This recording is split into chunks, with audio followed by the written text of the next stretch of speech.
We rely on the earth we live in for everything. From the water we drink, the food we eat, and the energy we consume.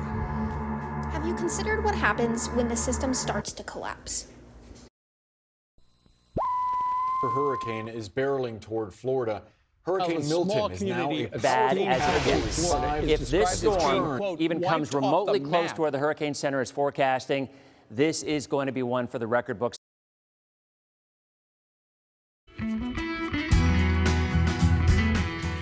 Hi, my name is Ruth, and I am proposing my idea for an integrated assessment approach linking social and environmental implications of climate change in coastal ecosystems. Let's start at the beginning. The Industrial Revolution marked the beginning of an era that emitted carbon and greenhouse gases, or GHGs, at a greater level than ever before, damaging our environment to an extent we are still seeing the changes today. These rising levels of particulates in the atmosphere are being absorbed into our oceans as the ocean acts as the world's largest heat store and carbon sink.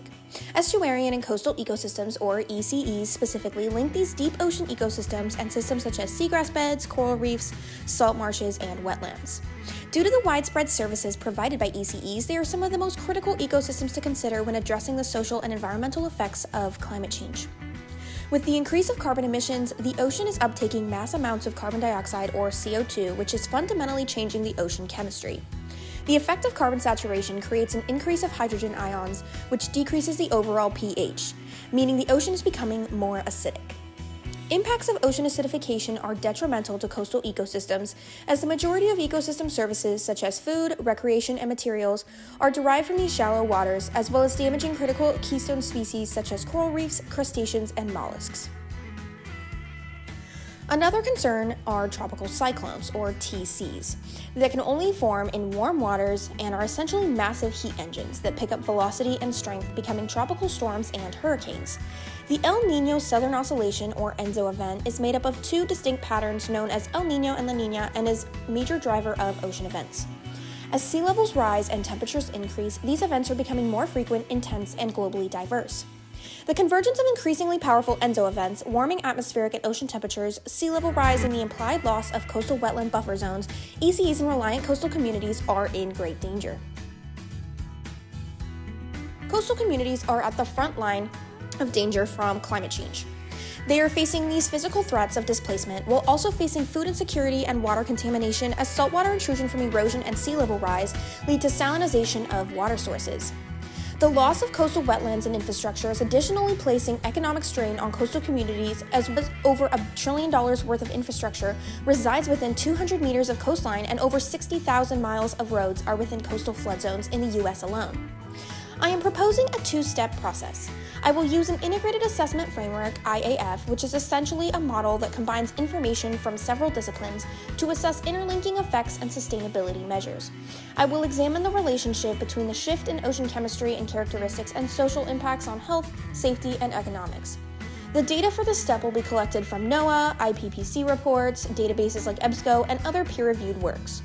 Here I will trace and correlate the drivers and results of climate forcing into environmental and social implications, so I can essentially create a shortcut to approach assessing the problem, mitigating effects, and implementing effective solutions. For the second step, I will then apply what I have gathered from the IAF to an integrated ecosystem assessment, or IEA, which looks at specific ecosystems and examines how all elements of that system interact. They can be applied to each specific community I want to assess. Here, I can potentially incorporate first-hand accounts of community members, stakeholders. Stakeholders in this case could include fishery workers, climate refugees, or even policymakers and engineers.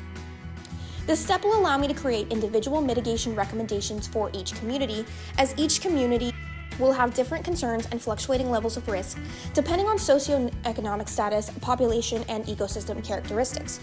In saying this, I want to note that while many communities in the United States face dire consequences of climate change, a country's access to resources, socioeconomic status, and level of development will majorly impact strategy efficiency.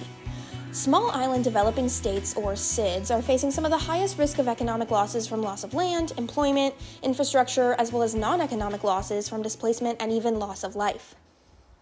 It is critical to stress the importance of social and environmental justice in this analysis, as many developing countries bear the brunt of the effects of climate change induced by larger industrialized countries.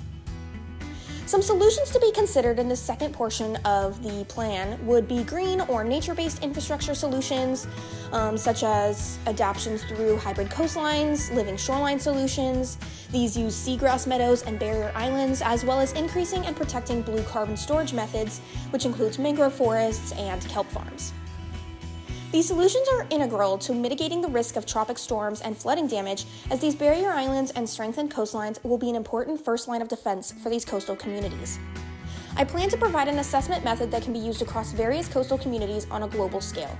I aim to propose solutions that alleviate the stress coastal ecosystems and communities are increasingly under. While I am aware that this project has a very large scope, it is time to address these injustices and take action.